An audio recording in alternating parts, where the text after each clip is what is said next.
Hello doctors. तो biochemistry में हम एक न्यू सीरीज स्टार्ट करने जा रहे हैं, दैट इज एंजाइमोलॉजी। एंजाइमोलॉजी का क्या मतलब होता है? तो लॉजी का मतलब होता है स्टडी एंड एंजाइमो से मतलब है एंजाइम, यानी कि जो स्टडी ऑफ एंजाइम्स होगी वही क्या है, एंजाइमोलॉजी है। अब मेन बात आती है कि ये एंजाइम्स होते क्या हैं। तो अगर मैं कंपोजिशन के बेस पर डिस्कस करूं तो एंजाइम्स बेसिकली क्या होते हैं, प्रोटीन्स होते हैं। लेकिन अगर मैं इनके फंक्शन की बात करूं तो फंक्शनली ये जो एंजाइम्स होते हैं वो क्या करते हैं, हमारी बॉडी में या किसी भी ऑर्गेनिज्म की बॉडी में जितनी भी केमिकल रिएक्शंस होती हैं जिनको बायोकेमिकल रिएक्शंस बोलते हैं, उन बायोकेमिकल रिएक्शंस को कैटेलाइज करते हैं। अब कैटेलाइज करने का क्या मतलब होता है? तो कैटेलाइज करने का मतलब होता है कि इन बायोकेमिकल रिएक्शंस को की जो स्पीड है, इन बायोकेमिकल रिएक्शन की जो स्पीड है उनको इंक्रीज कर देना या फिर डिक्रीज कर देना। तो बेसिकली जो एंजाइम्स होते हैं वो प्रोटीन्स होते हैं और वो किसी भी ऑर्गेनिज्म के अंदर होने वाली जो बायोकेमिकल रिएक्शंस होती हैं उन रिएक्शन के रेट को या तो इंक्रीज कर देते हैं या डिक्रीज कर देते हैं। एक इंपॉर्टेंट बात है वो ये ध्यान रखने की है कि एंजाइम्स खुद पार्टिसिपेट नहीं करते रिएक्शन में, ठीक है, और ना ही एंजाइम यूटिलाइज होते हैं इन द रिएक्शन। जब रिएक्शन खत्म होगी आपको एंजाइम वापस मिल जाएगा। तो बेसिकली एंजाइम्स पार्टिसिपेट नहीं करते हैं रिएक्शन में और ना ही यूटिलाइज होते हैं, वो सिर्फ कैटलिस्ट की तरह वर्क करते हैं। वो इस बायोकेमिकल रिएक्शन के रेट को बढ़ा देते हैं या फिर घटा देते हैं। एक और इंपॉर्टेंट बात जो आपको याद रखनी है, जैसे कि अगर हम ह्यूमंस के बारे में बात करें तो हमारी बॉडी में जितने भी एंजाइम्स हैं, हमारी बॉडी में जितने भी एंजाइम्स हैं वो सारे के सारे पॉजिटिव कैटलिस्ट की तरह वर्क करते हैं। किसकी तरह वर्क करते हैं? पॉजिटिव कैटलिस्ट की तरह वर्क करते हैं। कहने का मतलब यह है कि वो रेट ऑफ रिएक्शन को सिर्फ बढ़ाएंगे, यानी they only increase the rate of reaction. हमारी बॉडी में कोई भी एंजाइम ऐसा नहीं है जो नेगेटिव कैटलिस्ट की तरह वर्क कर रहा हो, जो नेगेटिव कैटलिस्ट की तरह वर्क कर रहा हो या फिर रेट ऑफ रिएक्शन को डिक्रीज करता हो। तो ह्यूमन बॉडी में सारे के सारे एंजाइम्स जो होते हैं वो पॉजिटिव कैटलिस्ट की तरह वर्क करते हैं, यानी वो रेट ऑफ रिएक्शन को बढ़ाते हैं। तो हमारी बॉडी में कोई भी ऐसा एंजाइम नहीं है जो प्योरली नेगेटिव कैटलिस्ट की तरह वर्क करता हो, जो किसी रेट ऑफ रिएक्शन को डायरेक्टली जाके क्या करता हो, डिक्रीज करता हो। ऐसा हो सकता है कि किसी एंजाइम 1 की प्रेजेंस में किसी एंजाइम 2 की परफॉर्मेंस डिक्रीज हो जाए, इसको बोलते हैं कंपटीशन। बट कोई एंजाइम जाके डायरेक्ट रेट ऑफ रिएक्शन को डिक्रीज कर दे, ऐसा कोई एंजाइम हमारी बॉडी में नहीं है। जितने भी एंजाइम्स हैं वो रेट ऑफ रिएक्शन को इंक्रीज करते हैं। इतनी बात समझ में आ गई? अच्छा, एक और इंपॉर्टेंट बात जो आपको याद रखने की है वो ये है कि जो एंजाइम्स होते हैं वो प्रोटीन्स ही होती हैं। कुछ बहुत कम एक्सेप्शंस भी हैं। कुछ आरएनए ऐसे होते हैं जिनके पास एंजाइमेटिक प्रॉपर्टी होती है। एंजाइमेटिक प्रॉपर्टी होती है कहने का क्या मतलब है कि कुछ आरएनए ऐसे होते हैं जिनके अंदर ये एबिलिटी होती है कि वो रेट ऑफ रिएक्शन को इंक्रीज कर सके। ऐसे कौन से आरएनए हैं? उनका एग्जांपल है राइबोजाइम्स। तो राइबोजाइम्स क्या है? राइबोजाइम्स वो आरएनए के मॉलिक्यूल हैं जिनके पास कैटालिटिक प्रॉपर्टी होती है, जो रेट ऑफ रिएक्शन को इंक्रीज या डिक्रीज कर सकते हैं। अच्छा सर, कौन से राइबोजाइम्स है, कुछ के एग्जांपल बात कर लिए जाए, ठीक है। तो एक राइबोजाइम है जिसका नाम है पेप्टाइडल ट्रांसफरेज। क्या नाम है? Peptidyl transferase. अब ये जो पेप्टाइडल ट्रांसफरेज नाम का जो राइबोजाइम है ये यूकैरियोट्स में तो पाया जाता है 28S आरएनए की फॉर्म में, और प्रोकैरियोट्स में ये पाया जाता है 23S आरएनए की फॉर्म में, ठीक है। अच्छा सर, इसका फंक्शन क्या होता है? तो आपको पता है कि जो राइबोसोम होता है उसका काम क्या होता है? प्रोटीन फैक्ट्री, प्रोटीन बनाना, ठीक है। अब प्रोटीन कैसे बनती है? जब अमीनो एसिड्स आपस में जुड़ती हैं, अमीनो एसिड आपस में जुड़ती हैं और ये जिस बॉन्ड से जुड़ती हैं इस बॉन्ड को बोलते हैं पेप्टाइड बॉन्ड। क्या बोलते हैं? Peptide bond. तो इस पेप्टाइड बॉन्ड के बनाने की जो स्पीड होती है उसको कैटेलाइज करता है, उसको इंक्रीज कर देता है। तो what peptide transferase basically do, it catalyze the peptide bond formation between the amino acids during the protein synthesis in the ribosome। एक तो एग्जांपल ये हो गया राइबोजाइम्स का। एक और एग्जांपल की बात कर लेते हैं, दैट इज एसएनआरएनए। इसको बोलते हैं स्मॉल न्यूक्लियर आरएनए। क्या बोलते हैं? Small nuclear RNA. इसका क्या फंक्शन होता है? तो अगर आपने क्लास 12 में जेनेटिक्स जब पढ़ा होगा, मॉलिक्यूलर बेसिस ऑफ इनहेरिटेंस, उसमें आपने पढ़ा होगा कि जो आपका डीएनए होता है उससे बनता है एमआरएनए। क्या बनता है? एमआरएनए बनता है। इस प्रोसेस को बोलते हैं ट्रांसक्रिप्शन। क्या बोलते हैं? ट्रांसक्रिप्शन। और इस एमआरएनए से बनती है प्रोटीन। क्या बनती है? प्रोटीन बनती है। इस प्रोसेस को बोलते हैं ट्रांसलेशन। क्या बोलते हैं? ट्रांसलेशन। तो जब डीएनए से एमआरएनए बना था, जब इस डीएनए से एमआरएनए बना था, तो ये जो एमआरएनए बना था, ये जो एमआरएनए बनके तैयार हुआ था, इसके अंदर कुछ अच्छे कंपोनेंट भी थे और कुछ खराब कंपोनेंट भी थे। तो मैं यहां पे एक एमआरएनए ड्रॉ कर रहा हूं, इसके अंदर कुछ अच्छे कंपोनेंट भी हैं और कुछ खराब कंपोनेंट भी हैं। तो आप ये मान लीजिए कि रेड वाले जो हैं वो अच्छे कंपोनेंट हैं और जो ब्लू वाला जो है वो क्या है? खराब कंपोनेंट है, जो अनवांटेड है। तो ये एसएनआरएनए क्या करता है, स्प्लाइसिंग करता है। क्या करता है, स्प्लाइसिंग करता है। स्प्लाइसिंग में क्या करता है वो, कि ये जो खराब वाले हैं जिनको हम इंट्रॉन्स बोलते हैं, क्या बोलते हैं, इंट्रॉन्स बोलते हैं, इनको रिमूव कर देता है एमआरएनए में से। और जो अच्छा अच्छा एमआरएनए है जिसको हम बोलते हैं एक्सॉन्स, क्या बोलते हैं, एक्सॉन्स, इनको आपस में रख के जोड़ देता है। तो इस इंट्रॉन को, खराब वाले को हटा देगा और इन एक्सॉन्स को जोड़ देगा। अब हटाना और जोड़ना, इसमें क्या हो रहा है, bond breakage and bond joining, bond टूटेंगे और बॉन्ड बनेंगे, और बॉन्ड टूटना बॉन्ड बनना यही तो क्या है, केमिकल रिएक्शन। तो ये एसएनआरएनए क्या कर रहा है, बेसिकली ये एमआरएनए की स्प्लाइसिंग कराता है, उसमें ओल्ड बॉन्ड को ब्रेक डाउन करके नए बॉन्ड बनाता है। ओल्ड बॉन्ड इसलिए तोड़ रहा है ताकि उसको इंट्रॉन्स को हटाना है, रिमूव करना है इंट्रॉन्स को, और नए जो बॉन्ड्स को जोड़ रहा है क्योंकि उसको एक्सॉन्स को, जो अच्छा अच्छा एमआरएनए है, उसको जोड़ना है। तो इसमें इस रिएक्शन में ये हेल्प करता है। एसएनआरएनए 6 टाइप के होते हैं, from U1 to U7 accept the U3। इतनी बात समझ में आ गई, एंजाइम्स की बेसिक इंट्रोडक्शन समझ में आ गया। अगर मैं डिस्कवरी की बात करूं तो credit of discovery of the enzyme goes to the Edward Buchner, but the term enzyme was given by the Frederick W Kuhne. Okay, अब हम बात करेंगे कुछ प्रॉपर्टीज ऑफ एंजाइम्स की। एंजाइम्स की कुछ प्रॉपर्टीज के बारे में डिस्कस कर लेते हैं। तो सबसे इंपॉर्टेंट प्रॉपर्टी तो मैंने वही बताई है कि एंजाइम्स क्या होते हैं, मेनली यूजुअली प्रोटीन्स होते हैं। कुछ ही एक्सेप्शंस हैं, कुछ आरएनए होते हैं जो एंजाइमेटिक प्रॉपर्टी शो करते हैं, कैटालाइटिक प्रॉपर्टी शो करते हैं। Example ribozymes. एंजाइम्स जो होते हैं वो हीट लेबाइल होते हैं, मतलब अगर आप उनको हीट ज्यादा दे देंगे at high temperature they degenerate, they destroy. Normal अगर हम अपनी बॉडी में बात करें, हमारी बॉडी में जो नॉर्मल टेम्परेचर रेंज होती है जिसमें हमारे एंजाइम्स वर्क करते हैं वो है 35 to 40 डिग्री सेल्सियस। और आपको पता है हमारी बॉडी का जो टेम्परेचर होता है वो अप्रोक्सीमेटली 37 डिग्री सेल्सियस, तो अप्रोप्रिएट टेम्परेचर होता है। बात समझ में? अगर बात करें तो एंजाइम्स जो होते हैं वो वाटर सॉल्यूबल होते हैं, और इनके पास 16% बाई वेट, 16% बाई वेट क्या होता है, नाइट्रोजन होता है। यानी अगर 100 ग्राम एंजाइम है, क्या है, 100 ग्राम एंजाइम है, तो उसमें से 16 ग्राम क्या होगा, नाइट्रोजन होगा उसके पास। इनको हम प्रेसिपिटेट भी कर सकते हैं यूजिंग प्रोटीन प्रेसिपिटेटिंग एजेंट। अब एंजाइम्स क्या है, बेसिकली प्रोटीन है, और कैसी है, वाटर सॉल्यूबल है। तो मान लीजिए कि एक टेस्ट ट्यूब है और इसमें क्या प्रेजेंट है, एंजाइम प्रेजेंट है जो वाटर सॉल्यूबल है। कैसा है, वाटर सॉल्यूबल है, वाटर सॉल्यूबल एंजाइम पड़ा हुआ है। आप उस एंजाइम को निकालना चाह रहे हो जो सॉल्यूबल है, आप उसको प्रेसिपिटेट करना चाह रहे हो, तो हम यूज करेंगे precipitated agent like ammonium sulphate, like trichloro acetic acid. तो आप जब इसमें अमोनियम सल्फेट, ठीक है, और आप इसमें ट्राइक्लोरो एसिटिक एसिड जब डालोगे तो इसमें जो आपका वो होगा एंजाइम होगा, उसके थक्के बन के इस तरीके से बाहर निकलने आने स्टार्ट करेंगे, यानी कि एंजाइम जो होगा वो आपका प्रेसिपिटेट आउट होना स्टार्ट हो जाएगा। इतनी समझ में आई आपको? मैंने आपको बताया था कि जो आपके एंजाइम्स होते हैं वो एक पर्टिकुलर टेम्परेचर रेंज में वर्क करते हैं, 35 to 40 डिग्री सेल्सियस। ज्यादा आप हीट करोगे तो वो डिस्ट्रॉय हो जाएंगे। लेकिन कुछ एंजाइम्स क्या होते हैं, थर्मली स्टेबल होते हैं।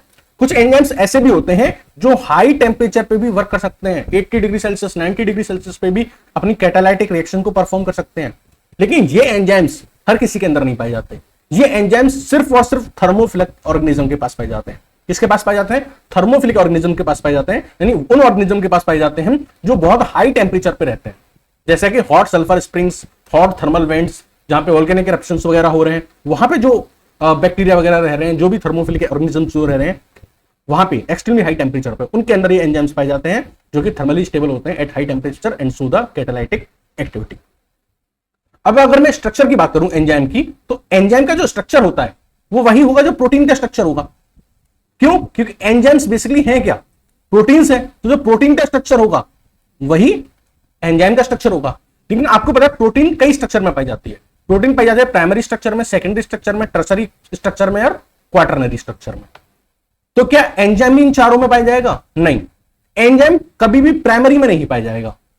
एंजाइम कभी भी प्राइमरी स्ट्रक्चर ऑफ प्रोटीन में नहीं पाया जाएगा, सेकेंडरी, टर्सरी और क्वाटरनरी में पाया जा सकता है। अब इसका क्या रीजन है? क्योंकि प्राइमरी स्ट्रक्चर जो होता है प्रोटीन का, उसमें क्या होती है, जो आपकी अमीनो एसिड्स होती हैं वो लीनियरली अरेंज होती हैं। लीनियरली क्या होती है? अरेंज होती हैं, और लीनियरली अरेंज होकर ये बनाती हैं एक पॉलीपेप्टाइड चेन। क्या बनाती हैं? Polypeptide chain. अगर एंजाइम्स इस लीनियर पॉलीपेप्टाइड चेन की फॉर्म में होगा तो वो कभी भी फंक्शनल नहीं होगा। क्यों फंक्शनल नहीं होगा? क्योंकि एंजाइम को फंक्शनल होने के लिए एक्टिव साइट्स जनरेट करना जरूरी होता है। क्या जरूरी होता है? एक्टिव साइट्स जनरेट करना जरूरी होता है। अब ये एक्टिव साइट्स क्या होती हैं? तो ये एक्टिव साइट वो साइट्स होती हैं जहां पे रिएक्शन जो है वो कैरी आउट की जाएगी, यानी कि जहां पे सबस्ट्रेट आपका बाइंड करेगा, जहां पे आपका सबस्ट्रेट आके बाइंड करेगा, जहां पे सबस्ट्रेट प्रोडक्ट में कन्वर्ट होगा। जब ये प्राइमरी स्ट्रक्चर है, कैसा स्ट्रक्चर है? प्राइमरी स्ट्रक्चर है, तो उसमें लीनियर पॉलीपेप्टाइड चेन है, और लीनियर पॉलीपेप्टाइड चेन में कभी भी 3D शेप का कोई भी एक्टिव साइट जनरेट नहीं हो सकती। कोई चीज लीनियर है तो उसमें 3D शेप की कोई एक्टिव साइट कैसे जनरेट होगी? तो फिर ये 3D शेप की एक्टिव साइट जनरेट कब होती है? उसके कई सारे तरीके हैं। अगर सिंगल पॉलीपेप्टाइड चेन है, अगर एक पॉलीपेप्टाइड चेन है, तो मान लीजिए ये एक पॉलीपेप्टाइड चेन है, तो या तो ये अपने ऊपर इस तरीके से फोल्डिंग कर ले, क्रिस क्रॉस फोल्डिंग कर ले, और अपने ऊपर फोल्डिंग करके एक 3D शेप बनाई, और उस 3D शेप में क्या होगा? एक्टिव साइट का फॉर्मेशन होगा। यहां पे आप देख रहे हैं ये एक लीनियर पॉलीपेप्टाइड चेन है, ठीक है, इसमें ये पार्ट्स हैं, एक यहां पार्ट है एक्टिव साइट का, एक यहां एक पार्ट है एक्टिव साइट का, एक यहां पार्ट है एक्टिव साइट का। अब इसने क्या किया? अपने ऊपर इनफोल्डिंग करी, और अपने ऊपर इनफोल्डिंग करके एक मान लीजिए ऐसा 3D शेप का स्ट्रक्चर तैयार किया, और इस 3D शेप के स्ट्रक्चर पे ये वाली जो साइट है ये क्या है? एक्टिव साइट है। इस साइट पे क्या होगा? सबस्ट्रेट आएगा, बाइंड करेगा और प्रोडक्ट में कन्वर्ट होगा। तो एक लीनियर चेन में कभी भी एक्टिव साइट का फॉर्मेशन पॉसिबल नहीं है। यही रीजन है कि प्राइमरी स्ट्रक्चर ऑफ प्रोटीन में कभी भी एंजाइम्स एग्जिस्ट नहीं करते। सेकेंडरी में कर सकते हैं, टर्सरी में कर सकते हैं, क्वाटरनरी में कर सकते हैं। उसमें कैसे करेंगे? अगर सिंगल पॉलीपेप्टाइड चेन है तो ये अकेले अपने ऊपर क्या करेगी? कंडेंस कर लेगी। एक से ज्यादा पॉलीपेप्टाइड चेन है तो वो भी क्या करेंगी? आपस में एक दूसरे के ऊपर क्रिस क्रॉस अरेंज होके एक्टिव साइट का फॉर्मेशन करेंगे। बात समझ में आ गई? स्ट्रक्चर ऑफ प्रोटीन आपको समझ में आ गया। एक्टिव साइट के बारे में बात कर लेते हैं। एक्टिव साइट क्या होती है एंजाइम की? तो एक्टिव साइट मैंने आपको बताया था कि क्या होती है, वो साइट होती है, ये मान लो पूरा एंजाइम है, ये क्या पूरा एंजाइम है, तो इस पूरे एंजाइम्स में जो रेड रेड है ये इतना एक्टिव साइट है, ठीक है, ये क्या है? इतना एक्टिव साइट है। ये जो ब्लैक ब्लैक है, ये वाला, ये जो ब्लैक ब्लैक है ये पूरा एंजाइम है, और इस ब्लैक ब्लैक के ऊपर जो रेड रेड है वो क्या है? एक्टिव साइट है। तो पूरा एंजाइम एक्टिव साइट नहीं होता, एक पर्टिकुलर साइट ही होती है जिसको हम एक्टिव साइट बोलते हैं, और वहीं पे आके सबस्ट्रेट बाइंड करता है, और वहीं पे आके रिएक्शन होती है, कैटेलाइज होती है, और यहीं से सबस्ट्रेट जो होता है वो प्रोडक्ट में कन्वर्ट होता है। तो एक्टिव साइट क्या होती है? प्रोटीन की जो चेन्स होती हैं, प्रोटीन की जो पॉलीपेप्टाइड चेन्स होती हैं, वो बेसिकली क्या करती हैं? फोल्ड होती हैं क्रिस क्रॉस पैटर्न में, और बहुत सारे पॉकेट लाइक क्रेविसेस बनाती है। उन क्रेविसेस को क्या बोलते हैं? एक्टिव साइट्स बोलते हैं। तो रिएक्शन होती है इन्हीं एक्टिव साइट्स पे होती है, ना कि पूरे एंजाइम पे। अब मान लीजिए कोई एंजाइम है, तो जरूरी नहीं है कि इसमें एक ही एक्टिव साइट होगी, इसमें एक से ज्यादा एक्टिव साइट हो सकती है, यहां भी हो सकती है, यहां भी हो सकती है, यहां भी हो सकती है, यहां भी हो सकती है, यहां भी हो सकती है।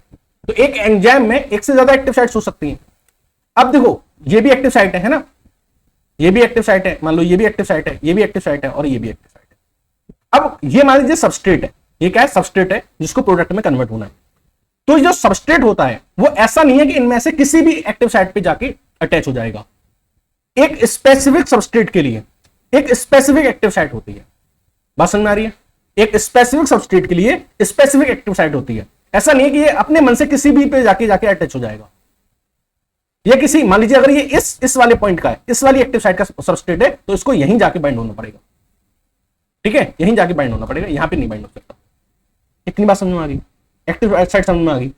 अब हम बात करते हैं रोल ऑफ एंजाइम कि रोल ऑफ एंजाइम क्या है।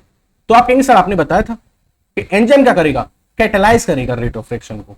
रेट ऑफ रिएक्शन को बढ़ा सकता है या घटा सकता है? हमारी बॉडी में सिर्फ बढ़ाते हैं, ठीक है। चलो एक एग्जांपल के तौर पे समझते हैं। ये कार्बन डाइऑक्साइड है, ये वाटर से रिएक्ट करती है इन द प्रेजेंस ऑफ हमारे एंजाइम जिसका नाम है कार्बोनिक एनहाइड्रेज, और कन्वर्ट होती है कार्बोनिक एसिड में। अब एक बात बताएं, अगर मान लो ये कार्बोनिक एनहाइड्रेज ना हो, ये कार्बोनिक एनहाइड्रेज ना हो, तो क्या ये कार्बन डाइऑक्साइड और वाटर कार्बोनिक एसिड में बदलेंगे? तो जवाब है हाँ बदलेंगे, हाँ बदलेंगे। मैंने क्या बताया?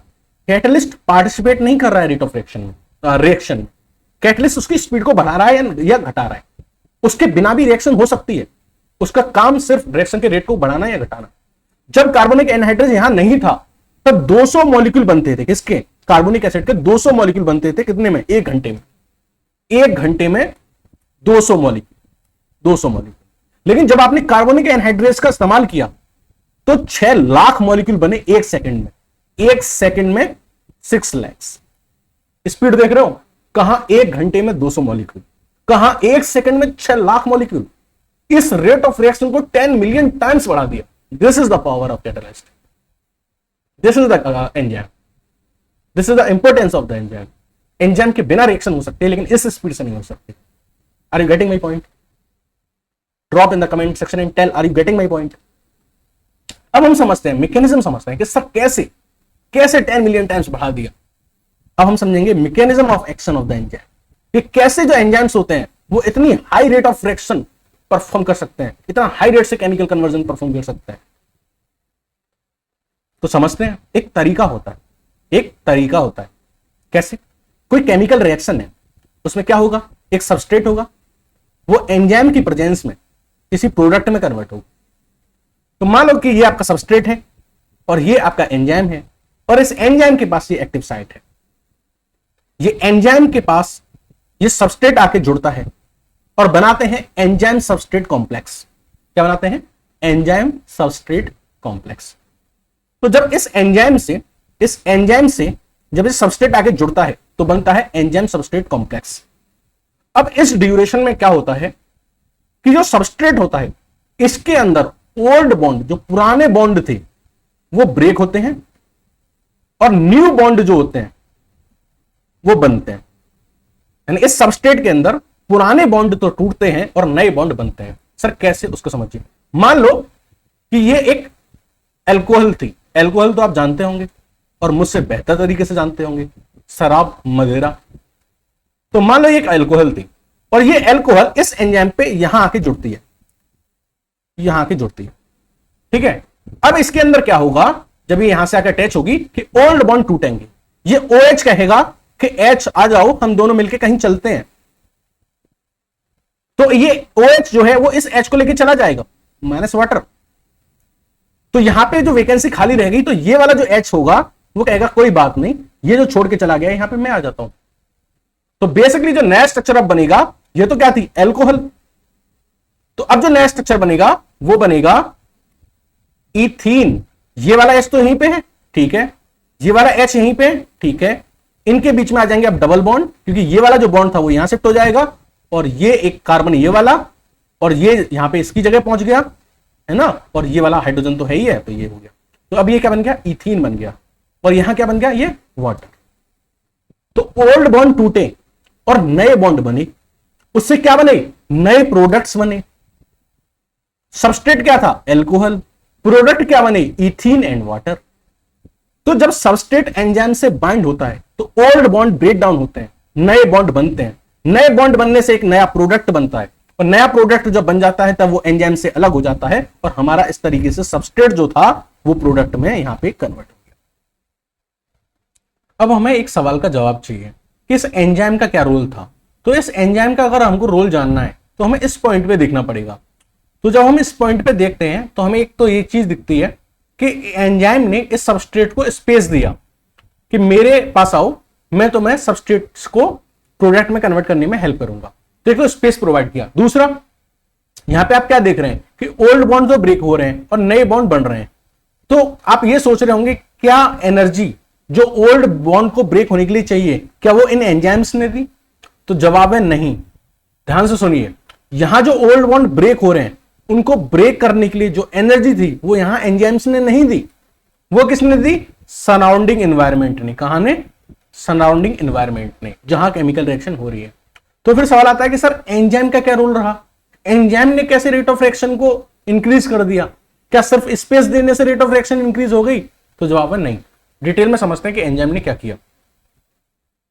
तो बेसिकली क्या होता है कि रिएक्शन स्टार्ट होनी है, उसके लिए पुराने बॉन्ड, ओल्ड बॉन्ड ब्रेक होने हैं और नए बॉन्ड फॉर्म होने हैं। पुराने बॉन्ड को तोड़ने के लिए क्या चाहिए होती है, एनर्जी चाहिए होती है। और जो एनर्जी चाहिए होती है उसको हम क्या बोलते हैं, एक्टिवेशन एनर्जी। आप ये समझिए कि ये जो सबस्ट्रेट था वो अभी इस लेवल पे था, इस एनर्जी लेवल पे था सबस्ट्रेट। अगर इस सबस्ट्रेट को प्रोडक्ट में कन्वर्ट होना है तो इसको इस ट्रांजिशन स्टेट तक पहुंचना पड़ेगा। कहां तक पहुंचना पड़ेगा, यहां तक पहुंचना पड़ेगा। यानी इस सबस्ट्रेट को जब इतनी एनर्जी मिलेगी, यहां से लेकर यहां तक इतनी एनर्जी प्रोवाइड की जाएगी, तब ये सबस्ट्रेट किस में कन्वर्ट होगा, प्रोडक्ट में कन्वर्ट होगा। तो इस सबस्ट्रेट को प्रोडक्ट में कन्वर्ट होने के लिए, इस ट्रांजिशन स्टेट तक जाने के लिए जो एनर्जी की रिक्वायरमेंट है उसको कहते हैं हम एक्टिवेशन एनर्जी। क्या बोलते हैं, एक्टिवेशन एनर्जी बोलते हैं। Energy required to start the chemical reaction is activation energy. अब मान लीजिए कि इस एक्टिवेशन एनर्जी की जो वैल्यू थी वो वहां पे 10 किलो कैलोरी थी, यहां पे कितनी थी 10 kilo calorie equal to 10 kilo calorie, ठीक है। लेकिन ये कब थी, जब हमने एंजाइम यूज नहीं किया है, अभी एंजाइम यूज नहीं किया। एंजाइम बेसिकली क्या करता है, ध्यान से सुनना, एंजाइम बेसिकली क्या करता है, इस एक्टिवेशन एनर्जी की जो वैल्यू है इसको डिक्रीज कर देता है। क्या कर देता है, डिक्रीज कर देता है।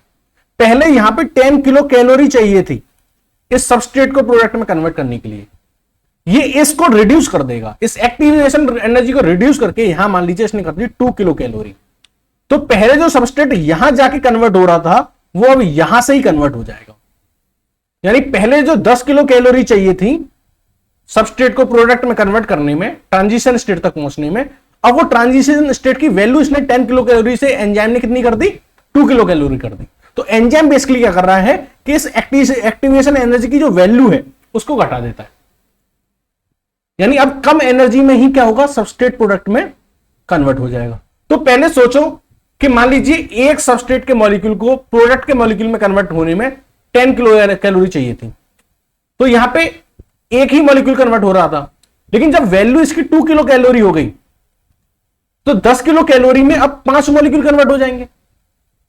पहले मान लो कि 10 किलो कैलोरी में एक मॉलिक्यूल सबस्ट्रेट का एक मॉलिक्यूल प्रोडक्ट में कन्वर्ट हो रहा था, लेकिन अब क्या किया एंजाइम ने, क्या किया, इस एनर्जी को ड्रॉप करके कितना कर दिया, 2 किलो कैलोरी कर दिया। तो अब उस सेम 10 किलो कैलोरी में पहले जहां पे एक सबस्ट्रेट का मॉलिक्यूल एक प्रोडक्ट के मॉलिक्यूल में कन्वर्ट हो रहा था, अब क्योंकि अब ये ड्रॉप करके 2 किलो कैलोरी हो गई है, तो अब एक की जगह 5 मॉलिक्यूल जो होंगे वो सबस्ट्रेट के प्रोडक्ट में कन्वर्ट हो जाएंगे उसी एनर्जी में। यानी सेम एनर्जी में जो काम पहले हो रहा था उसी सेम एनर्जी में काम 5 गुना ज्यादा स्पीड से होगा। तो this is the role of enzyme. Enzyme क्या करता है, एंजाइम एक्टिवेशन एनर्जी की वैल्यू को डिक्रीज कर देता है। तो पहले जो काम 10 किलो कैलोरी में एक मॉलिक्यूल कन्वर्ट हो रहा था, अब उस सेम 10 किलो कैलोरी में 5 मॉलिक्यूल कन्वर्ट हो रहे हैं। तो एक्टिवेशन एनर्जी की वैल्यू को कम करके, एक्टिवेशन वैल्यू एनर्जी की वैल्यू को कम करके रेट ऑफ रिएक्शन को क्या कर देता है, बढ़ा देता है। बात समझ में आई, ठीक है। चलिए अब हम बात करते हैं कुछ की पॉइंट्स के बारे में। कुछ एंजाइम्स ऐसे होते हैं जो सेल के अंदर काम करते हैं, उनको हम बोलते हैं इंट्रासेल्युलर एंजाइम्स या फिर एंडो एंजाइम्स। जैसे कि हमारे रेस्पिरेटरी एंजाइम्स जो हमारा ग्लूकोज को पायरुविक एसिड में कन्वर्ट करते हैं, पायरुविक एसिड को फिर क्रेब्स साइकिल के थ्रू कार्बन डाइऑक्साइड, वाटर और एटीपी में कन्वर्ट करते हैं। कुछ एंजाइम्स होते हैं जो सेल के बाहर वर्क करते हैं, outside the cell in our body, जैसे हमारे डाइजेस्टिव एंजाइम्स, ठीक है, हमारे स्टमक में, हमारे इंटेस्टाइन में डाइजेस्टिव एंजाइम्स क्या करेंगे, फूड को ब्रेक डाउन करेंगे। कुछ एंजाइम्स ऐसे होते हैं जिनकी सिमिलर सबस्ट्रेट एक्टिविटी होती है, यानी जो सेम सबस्ट्रेट पे एक्ट करते हैं, सेम सबस्ट्रेट पे एक्ट करके उसको सबस्ट्रेट को प्रोडक्ट में कन्वर्ट करते हैं, बट उनका मॉलिक्यूलर फॉर्मूला जो होता है वो अलग अलग होता है। जैसे मान लीजिए सबस्ट्रेट है, इसको प्रोडक्ट में कन्वर्ट कर रहे हैं, तो एक एंजाइम E1 है, एक एंजाइम E2 है, एक एंजाइम E3 है। ये तीनों एंजाइम इस सबस्ट्रेट को प्रोडक्ट में कन्वर्ट कर सकते हैं, लेकिन इन तीनों का जो मॉलिक्यूलर फॉर्मूला है, मॉलिक्यूलर फॉर्म है, वो डिफरेंट है। तो ऐसे एंजाइम जिनकी मॉलिक्यूलर फॉर्म जो होती है वो डिफरेंट होती है, बट ये सेम सबस्ट्रेट को प्रोडक्ट में कन्वर्ट कर सकते हैं, ऐसे एंजाइम्स को हम क्या बोलते हैं, आइसो एंजाइम्स बोलते हैं। So this was all about the enzyme mechanism of enzyme. Thank you and have a nice day.